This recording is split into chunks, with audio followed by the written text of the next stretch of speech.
My name is Steve Woodman, grandson of Chubby Woodman, who started Woodman's in 1914. This is a story of the Clambake business and how he got it going.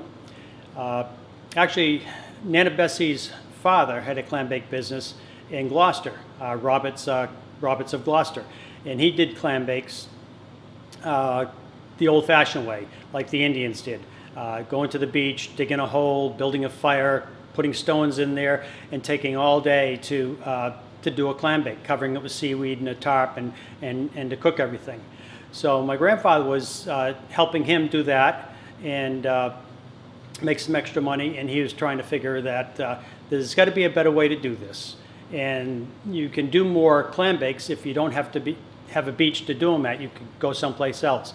So back in 1923, he devised a way to actually cook a clambake on top of the ground using a wood fire, holding some racks to hold these big pots above the fire, and actually cooking the clams and the lobster, the corn, the sausage, anything else that would go with a clambake.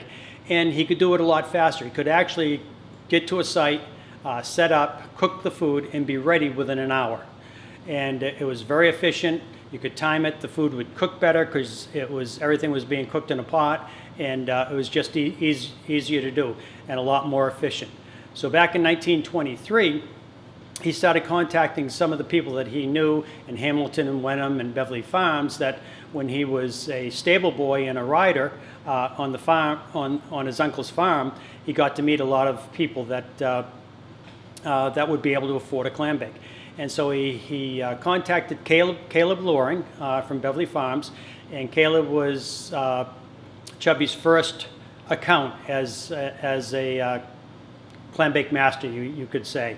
And so he started doing clambakes for Caleb, and from Caleb they expanded to some of his friends, and then more people, because Chubby could go to their backyard, go to their business, go to anywhere that they wanted to, and do this clambake, and it was efficient and it was great.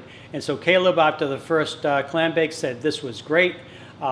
He held his, and he still has clambakes today. The family still has clambakes today, and they hold it on the Strawberry Moon, which is the full moon in June.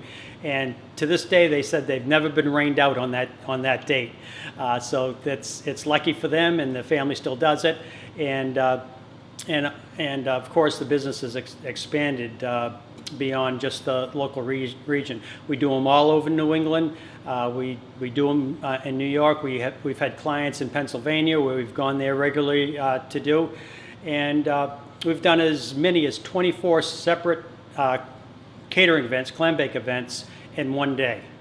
And it takes a lot of work and preparation to get that done. It takes a lot of training for all these crew members to know what they're doing and come in and put that together. There's a lot of training, but there's also a lot of family members that do it, and friends of family that come in, that love to come in to make that extra money.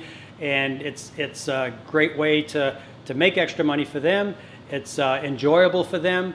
A lot of times they'd do a clambake, and the guests would ask the crew to say, just hang around with us for a little while. We enjoyed you, and sit back and relax. And sometimes they did, but other times, they didn't. And it's a great time for the people that are having the catering event. Then back in the 70s, things started changing a little bit. We used a wood fire, and regulations in the state got stricter and stricter. You couldn't have all these open fires. So before any regulation came in, we decided to start utilizing propane, and we started using wood fires where people that wanted it, and then propane for people that it didn't matter. Then eventually open fires were outlawed throughout the states, in different states, and we did switch over totally to propane, which we had already started, which helped us get going and expand. We've done clambakes for all different sizes. In fact, my grandfather did one in 1938 in Marietta, Ohio, for 5,000 people.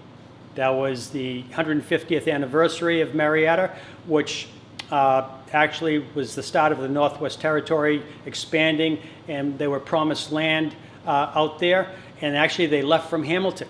So they wanted to highlight their roots of where they came from. Back then, Hamilton was actually part of Ipswich, or Ipswich was still owned Hamilton at the time, so they wanted to have a clambake. And they contacted my grandfather. He agreed to do it for $100, plus all the cost of getting things out there. And Grampy and Nana Bessie and some other family members went out there and organized volunteers and Boy Scouts and showed them how to put it together, and they served a clambake to the whole town for 5,000 people back then.